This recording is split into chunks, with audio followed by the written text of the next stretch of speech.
Hey, what's up, everybody? True Boxing here. Thank you for coming back to Get Hit with the Truth. So today we are doing the What's Next on former two-division world champion Danny Garcia, as we're going to discuss what he might do going forward following a 9th round TKO loss to Erislandy Lara, as he met Lara at a catchweight and challenged him for the WBA Middleweight Championship of the World on the Canelo Berlanga undercard that took place on September 14th on Amazon and DAZN pay-per-view. Now, before we get into that, if you could smash the like button, leave a comment, or subscribe to the channel. I really do appreciate any and all support that I can get as I continue to build my channel here.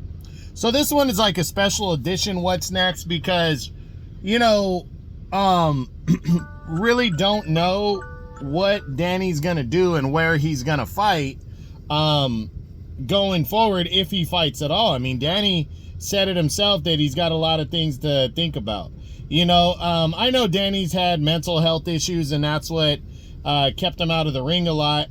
But I think it's time that if Danny's going to pursue continuing his career, and he's had a long one, I think we got to answer where he should go, what he should do on both sides. So that's what I'm going to do here. I'm going to discuss whether he should retire or whether he should continue. Now, retirement, if he retires, what's his legacy? That's one thing I want to discuss. His legacy is a good one. I mean, Danny is a two-division champ. He unified belts at 140. He moved up and won the welterweight title. He's been in some great fights. I mean, seriously, Danny was fearless, you know. I mean, when he knocked out Amir Khan, prior to that, he had defeated Kendall Holt, who was a solid former champ. Then he goes and wastes Amir Khan, and knocked him out, and then defeated Eric Morales, Zab Judah, knocked out Morales in their rematch. I mean, Danny Garcia, just nothing to hang his head about in terms of what he did at 140, and then 147 he had some solid wins. You know, not as much, he wasn't as dominant, but he was more, maybe better known for being a tough guy on the losing end at 154. Fought hard against Keith Thurman, got outboxed. Had a great fight with Sean Porter. I mean, those two guys went to a war. It was a really good fight, close fight. And then more recently, you know, got dominated against Errol Spence, but that was Spence at his best right there. So, Danny Garcia just has had a long, illustrious career.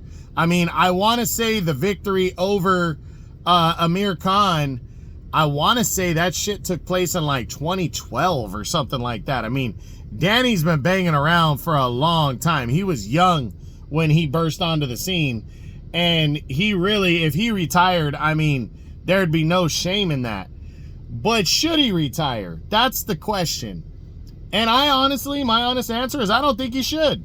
I think Danny, the mental issues, Danny at his best, I think potentially he could still set himself up if he fights the right guys, you know, comes back and makes a good one last run at it all.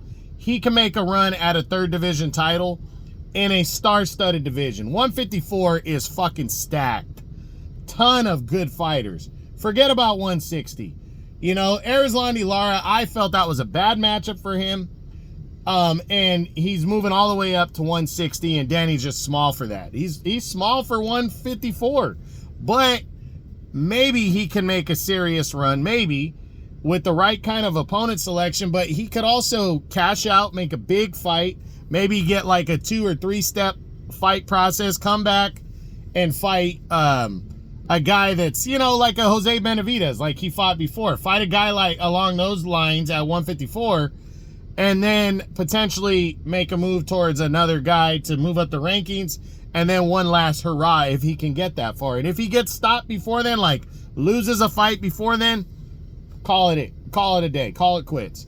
But we got to wait and see what he does, you know. And I like Danny Garcia, you know, and, you know, I think if he maps out a plan and makes one last run and knows that this is my last run, this is it, and then he fails, then he gave it his all. He gave it his best, and he fought through those mental issues to come up with a plan to close out his career. And I think that's what he should try to do. Will he do that? I don't know. You know, these losses, especially with people that, you know, have mental health issues, these losses hurt more. They take them harder. And you can never judge how a guy takes a loss. A loss is tough to take. And it hurts the ego. And and somebody who's mentally, I'm not going to say mentally weak, but has mental issues, you never know how a guy like that's going to take. And I have criticized Danny for staying out of the ring for so long and then jumping right into the deep end against Erislandy Lara. I give him respect for that, but I thought that was a major mistake. And now, we know why, but now maybe build a plan. Don't jump into the deep end. Start, go C level, B level, A level, and see if you can make it up that far, if you still can compete on that level, and then go from there. That's what I think the wisest thing to do. So we'll see what Danny wants to do, but that's it.